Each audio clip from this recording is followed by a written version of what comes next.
NDA కూటమి అధికారంకి వచ్చి దాదాపు 6 నెలల కాలం అవుతుంది. 6 నెలల కాలంలో పరిపాలన ఎలా ఉందండి? ప్రజారంజకంగా ఉంది. ప్రజలు ఏమి ఆశించైతే కూటమిని అధికారంలోకి తీసుకొచ్చారో దాని దిశగానే ప్రతి అడుగు కూడా ముందుకు సాగుతాం. సూపర్ 6 పేరుతో జనాలను మోసం చేసి అధికారంకి వచ్చారు. ఈ రోజున ప్రజలు చాలా ఇబ్బంది పడతారని చెప్పి ప్రతిపక్షం ఆరోపిస్తుంది. ఏం చెప్తారు దాని గురించి? ప్రతిపక్షం ఇబ్బంది పడుతుంది, ప్రజలు కాదు. ఇక్కడ ప్రతిపక్షం కూడా కాదు, మీరు పెద్ద పెద్ద మాటలు వాడద్దు. వాళ్ళకి విపక్షం, ప్రజలే ఇవ్వలేదు కాబట్టి ప్రతిపక్షం అనేటువంటి హోదా మేము విపక్షంగానే వాళ్ళని పరిగణిస్తాము. ఆ విపక్షం ఇవాళ ఇబ్బంది పడుతున్న మాట వాస్తవం. ఎందుకంటే ఇంక జీవితంలో అధికారంలోకి రాలేము అన్నటువంటి బాధ వాళ్ళకి కూటమి చేస్తున్నటువంటి పరిపాలన చూస్తే కలుగుతుంది. కాబట్టి ఇట్లాంటి విషపు రాతలు, విషపు మాటలు మాట్లాడడం సర్వసాధారణం. వైసీపీ నుంచి ఇట్లాంటివి ఎక్స్పెక్ట్ చేయగలం, ఇంతకు మించి మంచి ఏమి ఎక్స్పెక్ట్ చేయలేము. ఇక సూపర్ 6 విషయానికి వస్తే ఆల్రెడీ సూపర్ 6లో ఇచ్చినటువంటి విషయాలు, ఏ అయితే అంశాలు ఇచ్చారో వాటిలో ఆల్రెడీ పెన్షన్ అనేది వచ్చినటువంటి నెలలోనే ఇవ్వడం జరిగిపోయింది. పెండింగ్ డబ్బులతో సహా క్లియర్గా ఇచ్చారు. అది ప్రభుత్వానికి అప్పటికప్పుడు ఇవ్వడం భారం అయినప్పటికీ కూడా. అలాగే సిలిండర్లు, ఫ్రీ సిలిండర్లు ఇష్యూస్ కూడా ఇచ్చేశారు. డిఎస్సి నోటిఫికేషన్ అనేది కూడా ఆల్రెడీ ఇచ్చేశారు. ఇంకా 3 మాత్రమే ఉన్నాయి. ఆ 3టికి సంబంధించి బడ్జెట్ అనేది చూసుకొని కరెక్ట్ టైం చూసుకొని వాటిని కూడా ప్రజలకి అందుబాటులోకి తీసుకురావడానికి ప్రభుత్వం ముందడుగు వేస్తోంది. డెఫినెట్గా ఇచ్చిన హామీలు నెరవేర్చి ఇవ్వని హామీలను అనరు, కానీ ఈ రాష్ట్ర అభివృద్ధి కోసం చాలా ప్రణాళికలు ఉన్నాయి మా ఎన్డీఏ కూటమి దగ్గర.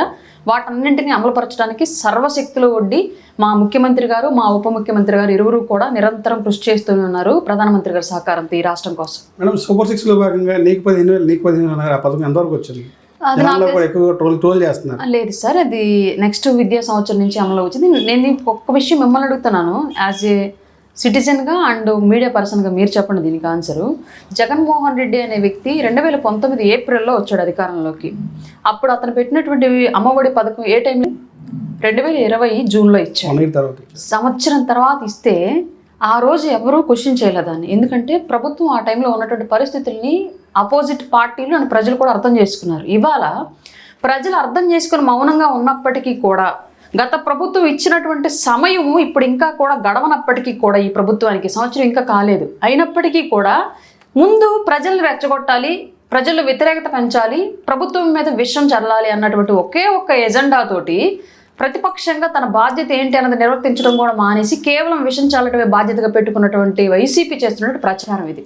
మీ ప్రభుత్వంలో మీరు సంవత్సరం టైం తీసుకున్నారు ఒక పథకం తీసుకురావడానికి.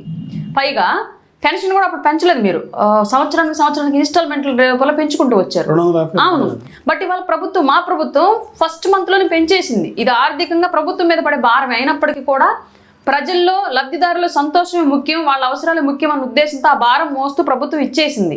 ఇవాళ అమ్మఒడి మీరు ఏదైతే లేట్ చేశారో అట్లాగే ఇవాళ మేము ఇస్తామన్నటువంటి విద్యా దీవెన కానివ్వండి, లేదంటే తల్లికి వందనం కానివ్వండి, ఇట్లాంటివన్నీ కూడా మీరు చెప్పినటువంటి టైంలో 100% నెక్స్ట్ విద్యా సంవత్సరంలోపు వాటిని అమల్లోకి తీసుకురావడం మా ప్రభుత్వం నిరంతరం కృషి చేస్తుంది. 100% చేస్తాం. వైసీపీ మంచి ఏదైనా చేసింది అని మనం కనుక చెప్పుకోవాల్సి వస్తే ఆ మంచికి మించిన స్థాయిలో ఎన్డీఏ కూటమి చేస్తుంది. అలాగే వైసీపీ చెడు చేసింది ఏదైతే ఉందో దాన్ని రూపుమాపి ఆ స్థానంలో కూడా మంచిని నెలకొల్పేలాగా మా ఎన్డీఏ ప్రభుత్వం ప్రణాళికలు వేస్తుంది. ఈ విషయం మాత్రం గుర్తుపెట్టుకోండి. వైసీపీ వాళ్ళకి మా వైపు వేలు చూపించే అవకాశం ఎట్టి పరిస్థితుల్లో ఇవ్వం. ఆడబెబ్బుల్ని జనసేన పార్టీ ఎందుకు పక్కన పెట్టింది? సాక్షాత్తు పవన్ కళ్యాణ్ గారే ఆ మీటింగ్లో కూడా బెబ్బులు ఆడబెబ్బులు అని చెప్పి బెదిరించారు. మీకు పార్టీ అధికారంగా వచ్చింది, నామినేట్ పదవులు ఇచ్చారు, దాదాపు మీకన్నా జూనియర్ కూడా పదవులు వచ్చింది. ఏంటి నేను ఒకటి అడుగుతాను, పక్కన పెట్టింది అని మీ మీడియా వ్యవస్థలో అండ్ కొంతమంది పార్టీలో కూడా కొంత ట్రోల్ నడుస్తుంది కదా, రాయపడ్డారు పక్కన పెట్టారు, ప్రాధాన్యత ఇవ్వడం లేదనేది. పదవుల్లో కానీ పదవులు వస్తేనే ప్రాధాన్యత ఉన్నట్లా? అంటే నాకన్నా సీనియర్లు కూడా ఇంకా పార్టీలో పదవులు పొందలేదు. అసలు ఇంకా టీడీపీలో అయితే అసలు మినిస్టర్లుగా చేసిన వాళ్ళకు కూడా ఇవాళకి ఏ ప్రయారిటీ ఇవ్వలేదు. 10 కోట్ల రూపాయల డబ్బులు అధికారంలోకి రావడానికి కూటమి కోసం ఖర్చు పెట్టిన వాళ్ళు ఉన్నారు. అట్లాంటి వాళ్ళకు కూడా ఏ ప్రయారిటీ ఇవ్వలేదు. ఇప్పుడు వాళ్ళందరినీ పక్కన పెట్టేసినట్టేనా? 2019లో జనసేన ఓడిపోయిన తర్వాత మొట్టమొదటిగా రాష్ట్రంలో మాట్లాడిన వ్యక్తి రాయపాటి అరుణ. అదే రాయపాటి అరుణకి ఎందుకు పార్టీలో గుర్తింపు లేదంటారు? నాకు పార్టీలో గుర్తింపు లేదు అనే మాట అవాస్తవం. ఇవాళకి రాయపాటి అరుణ అంటే రాష్ట్ర వ్యాప్తంగా అన్ని వ్యవస్థల్లో అందరి వ్యక్తుల్లో తెలుసు. పైగా ఇవాళకి నేను గతంలో ఆపోజిట్ పార్టీగా ఉన్నప్పుడు ఏం చేశాను, ఏ మీడియా వ్యవస్థల ద్వారా అయితే మాట్లాడాను, ఏ సోషల్ మీడియా ద్వారా అయితే విమర్శించాను, ఏ బహిరంగ సభల ద్వారా అయితే ప్రజల్ని మోటివేట్ చేశాను, ఇవాళకి అవి యథావిధిగా కొనసాగిస్తూనే ఉన్నాను. కానీ కొంచెం అగ్రెసివ్నెస్ నేనే తగ్గించా. కారణం ఏంటి అంటే గతంలో ఉన్నటువంటి ప్రభుత్వాన్ని, అప్పుడు అధికారంలో ఉంది కాబట్టి ప్రజల్ని మొబిలైజ్ చేయడానికి, ప్రభుత్వాన్ని వార్న్ చేయడానికి ఆ స్థాయిలో అగ్రెసివ్నెస్ అవసరం అప్పుడు చేశాను. ఇవాళ అవసరం లేదు. వాళ్ళు ఆల్రెడీ చచ్చిపోయిన పాము కింద పడుకొని ఉన్నారు. వాళ్ళు చేసిన తప్పుల్ని ఎత్తి చూపుతూ మేము చేసిన రైట్ ఏంటి అనేది చెప్పాల్సినటువంటి అవసరం కూడా ఉంది కాబట్టి వాళ్ళ అగ్రెసివ్నెస్ అవసరం లేదు, విశ్లేషణ అవసరం ప్రజలకి ఈరోజు. దాని మూలంగానే ఇవాళ నా వాయిస్ అంత గట్టిగా కాకుండా కొంచెం విశ్లేషణాత్మకంగా ముందుకు వెళుతూ ఉన్నాను. నేను అనేది పార్టీలో కష్టపడిన వ్యక్తులు ఎక్కడైనా ప్రాధాన్యత ఇస్తారు, పదవులుగానే ఉంటుంది. కష్టపడిన వ్యక్తిది 2019లో ఓడిపోయిన తర్వాత రాష్ట్ర వ్యాప్తంగా మాట్లాడిన వాళ్ళలో మొట్టమొదటి వ్యక్తి రాయపాటారు. అదే రాయపాటారుకి దాదాపు అధికారం చేపట్టిన తర్వాత చాలామంది పదవులు వచ్చింది.